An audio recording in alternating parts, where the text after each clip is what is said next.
was flood irrigating. Only had a few bays. I bought the irrigation land in 2010. There was dry land before that, and 2009 was a tough finish, and that's where Over the Road came up for sale, natural progression. So irrigation was the attraction to give some surety to growing grain, and yeah, just started from there, and it evolved over the next few years pretty quick. Just laying bays out and just doing it with no reuse, but just mindful. I didn't want to spend too much on, or didn't have the money to do that basically. So I was watering with a Land Cruiser ute and a shovel and some wheat bags for blowouts at night. And everyone that knows flooding is blowouts, flood irrigating. So that's how it started. I didn't have any tractors at all. I had a big tractor, big four-wheel drive tractor for sowing a crop, but that's all.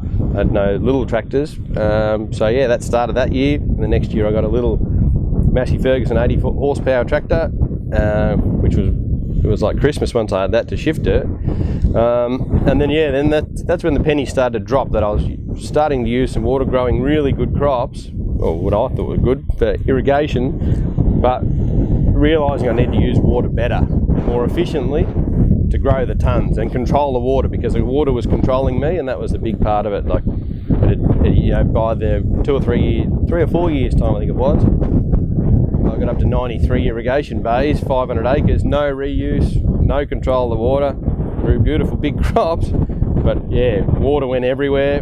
And then it was just sort of looking at the cost, and the cost of the water was getting dearer. So that's where it went from there. And then I thought, well, started exploring reuse because it was a necessity, but then had to go to laser buckets, new bays, new stops, redo everything. And I'd done it all very cheaply with my little tractor, because that's all I had. And so I had no problem pulling it all out, and that's where I went to the efficiencies, looking at the water use efficiency for the cost, and then looking at the initial investment per hectare. I ended up choosing overhead sprinklers because they're universal. I didn't like the idea of drip tape because the ground here is really hard ground, hard red ground, clay that can crack. Cracking's a huge issue for it, and basically I don't mind burning diesel. So it's sort of, it complemented the whole operation. You can see it, and you can run it from your iPad, and there's sort of technologies there to be utilised, and that's where it started from there. So I run it all from, I've got to start it manually, but I run it all from the phone and iPads to monitor it, and on such a big area is where it comes into it. You know, 5 kilometre runs, putting an inch on takes 4 days, you know, 96 hours. But then of course, it's 4 days away from getting back here, so I'm mindful when the machine leaves, it's got to get back to the start, because the crop can't go backwards, because your inputs, you're sort of, but you're controlling it and picking up on the rainfall. Like if we get 6 or 8 millimetres of rain, well, it doesn't affect it, the machine just keeps running through it. So you're picking up on those small, when you've got a nice crop, 6 or 8 millimetres of rain isn't much at all. 28's a lot better, so that was sort of the next direction, was to pick up on those little ones on such a big area. To flood it or do it any other way, I don't know how you get across it without staff and all the other stuff. So that's sort of where I just started to push, and as got it all the channels done, and then that's where I've started to grow some serious crops, and sort of easily, and growing 2.5 tonne to the hectare, to the megalitre, sorry, is where I'm at.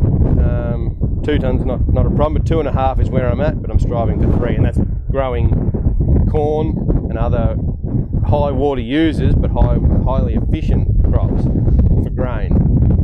So that's sort of where that comes in. Double cropping is the other secret to it, but the same as I'm getting more machines and implements, they're coming out of the shed twice, the machines are used twice, the ground's used twice, and that's about profitability to do with the summer cropping. You know, you can push that extra, like put 100 hectares of a summer crop in, and within a day, 24 hours, it's had an inch of rain, season starts and that seed germinates, and then we go from there. And that's how we sort of manipulate the season a bit. It gets a bit intensive, but it's worth it. And then you've got to have your infrastructure at home, like your drying silos have been the other thing to complement these machines to enable the double cropping to actually achievable. And growing 3 crops in 2 years is very achievable, and that's how I sort of split up the irrigators to enable it to get the summer crop in, and to pick up the timing the next summer is what it is. So I've got ground rested, ready to go in to hit my dates at the very start.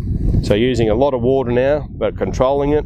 I have 200 ml of freeboard, the channel, so if it shuts down at midnight for some reason, well, I don't even go out to it. Sort it out in the daylight. Everything's always easier in the daylight, and that's where your water use, and it's all controlled. You don't waste a single meg. I go into the turkey nest dam, and that's how the intensity happens, so that I can use my turkey nest dam to run 2 machines at a time, because I've only got 1 wheel. And when you've got thousands of megs coming through a wheel, you've sort of got to be able to control it and make sure you know where it's all going.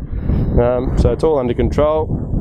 It's all sustainable, and that was about one. I do all the irrigating, or mainly. A couple of times I have the workers starting a machine for me, or stop it from away or somewhere, but anyone can. But it's just how one person can sustainably water 800 hectares, and controlling your season is the biggest part, because inputs are the biggest cost, and that's where you just got to be able to control your season. And this year's a prime example of what 1 inch or 2 inches of rain can do to even finish a crop is unbelievable. So that's sort of where it's all evolved and how it's gone through.